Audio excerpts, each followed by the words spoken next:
Hi, I'm Karma Kitaj, and welcome to A Livelihood, New Adventures as We Age.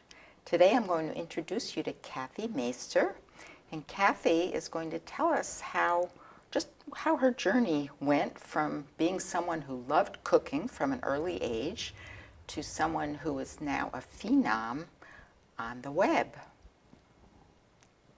And that's you, Kathy. Hi, Karma. Welcome. Thank you. So let's start from the beginning. And you said you always loved food and cooking from an early age, right? I did. I had a particular inspiration from my high school home economics teacher. She was great, and it was a place that brought all different people together, and she made it work for all different people. And it was something that I just knew from the get-go that I wanted to study home economics and become a teacher. And my dream came true, and I went from studying to becoming a teacher, and it was great. Loved every second of it, but unfortunately, home ec was not a topic that was meant to last in the school systems. I know, yeah. So before we get to the professional part of your life, though, I'm curious, was your mother or your father, were they into cooking? Not at all. My mother never knew how to cook until she got married and had to learn how to cook. My mom worked real hard as part of that whole process. Her goal was to make sure that we ended up never having college bills, which was a big thing. So she made sure that all four of her children were educated, but we all had to pitch in and do our bit. And for my sister and I, that meant making sure the meal was on the table every night. Yeah. So how old were you when you started cooking meals then? 11. So food and cooking have been in your life for a very long time. Huh? Oh, it has. It has. And the joy of it, the joy of family being together. And Sunday was always the big family meal that my mom cooked. And as the family grew and my brothers got married and had children, it meant that everybody came to Sunday lunch. And that was a great gathering of time for all of us. So you said then that you majored in home economics. I did. Is that right? I did. In college? I got a bachelor's of science and graduated from UMass in Amherst, and decided that I really and passionately wanted to live in Boston. So I came for the summer and actually started working for Singer Sewing Company. But my goal was to get a job in the school systems, and I did manage to get a job in Boston Public Schools. And that teaching home economics, which was an amazing experience, but it was right at the time when desegregation was happening and the schools were going through a lot of transition period. And it was a very, very, very difficult time being a teacher then. As a consequence, I decided after I had gotten tenure that it was time to move on. And I actually got a job teaching in Brookline, which was like I had died and gone to heaven. It was so wonderful and loved every second of it. But then Proposition 2.5 got passed. And you may recall that was a big tax bill that went through, and that meant no home economics. So with that in mind, I was able to get a job for one more year in Newton Public Schools, which was also a fabulous place to work, but home ec didn't last there either. There were just too many cuts. So once it was cut and you no longer had a job, I think you said you decided to travel with your husband? Yes, at that point, my husband decided that he was going to set up his own business. He had been a professor at the Harvard Business School and decided to set up his own management consulting firm. And my choice was to either stay and try to look for another job that didn't exist, or to be the cheap and cheerful companion. So I, much to my surprise, spent the next 25 years traveling the world.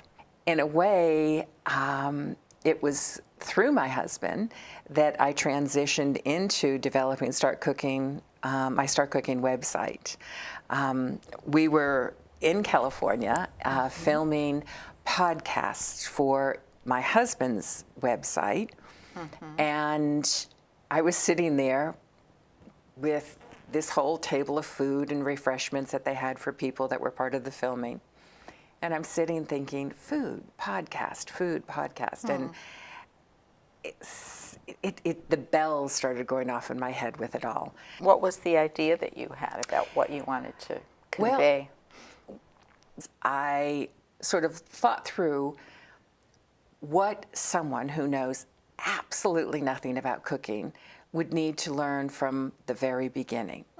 And that's what is a real surprise, because people that know how to cook have no clue how clueless people are that really don't know how to cook.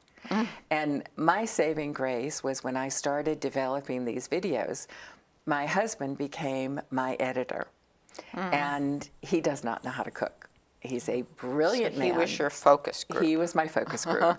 Well, Kathy, let me stop you for just a moment, because we want to see one of these videos. Oh, by all means. So let's roll the first one about meatballs, right? Yep, sweet and sour meatballs. Sweet and sour meatballs, okay. Welcome to StartCooking.com. I'm Kathy Maister. These bite-sized sweet and sour meatballs are just too good to be true. You're gonna love this recipe. An ingredient and equipment list is at the end of this video. Let's start cooking. Crack 2 eggs into a large mixing bowl. Beat them gently with a fork. Set the bowl aside while we cut an onion. We need 1/2 cup of minced onions. That means to cut them into really tiny bits. Take 1 small onion and cut off the top part. Leave the root end intact. Now cut it in half and peel off the outer skin. Make 1/8 inch cuts perpendicular to the root. Then make 1/8 inch cuts parallel to the root. Perfect, minced onions. Add the onions to the eggs that are in the mixing bowl, along with 1 pound of ground veal, 1 pound of ground pork, 2 teaspoons of salt, and 1 cup of dry seasoned breadcrumbs. With clean hands, gently mix everything together. Shape the meatballs by scooping out about 1 rounded tablespoon of meat into the palm of your hands. Gently roll the meat until you get a nice round ball shape. In a large frying pan, set on medium heat, melt 1 tablespoon of butter with 1 tablespoon of olive oil. Add the meatballs and let them gently brown for about 2 to 3 minutes on one side before you start turning them. If your frying pan is not big enough to cook them all at once, which mine isn't, you'll have to do it in 2 stages. It'll take about 6 or 7 minutes for the meatballs to brown on all sides. With a large spoon, transfer the meatballs to a large flat baking dish. Before starting the second batch, wipe out the pan with a paper towel and then add 1 more tablespoon of oil and butter to the pan. Now for the sauce. In a medium-sized bowl, melt 2 tablespoons of butter in the microwave. That'll probably take about 20 seconds. Add 1 12-ounce jar of apricot jam and 1/2 cup of your favorite barbecue sauce. Whisk the sauce together and then pour it over the meatballs. Make sure all the meatballs are coated with the sauce. Bake the meatballs in a preheated 350-degree oven for about 30 minutes. By then, they should be cooked through, all bubbly, and just perfect for a party. Enjoy! For the ingredients. It's just when I watch those videos, it's just hard for me to imagine they're all these, still shots. Yes. It really looks like a movie, huh? A movie video. Well, they're fast, and they're something that I wanted to be very specific for the internet. I didn't want just a mini TV show, and it's proved to, I've filmed at this point now 60, and they've been hugely successful because people have enjoyed the fact that they are made for a beginner, and they're very sharp, and they're very quick, and very much to the point, and you see exactly what you get. It's been very gratifying to get emails from people all over the world saying how Start Cooking has changed their life. So you say that this has gotten so big on the internet that what? It's the in biggest top- surprise of my life. On Apple iTunes, my videos have been there since I started, and I have been consistently in the top 5 for the past 3 years of the food podcasting videos. Well, this has been fabulous, Kathy. Thank you. Thanks. I've so enjoyed talking with you over thank my you. passion. Right, and I'm delighted to find out about you and about Start Cooking. Thank you. Thank you. I hope you come and visit my site whenever you're in need of a quick recipe. I already have many times.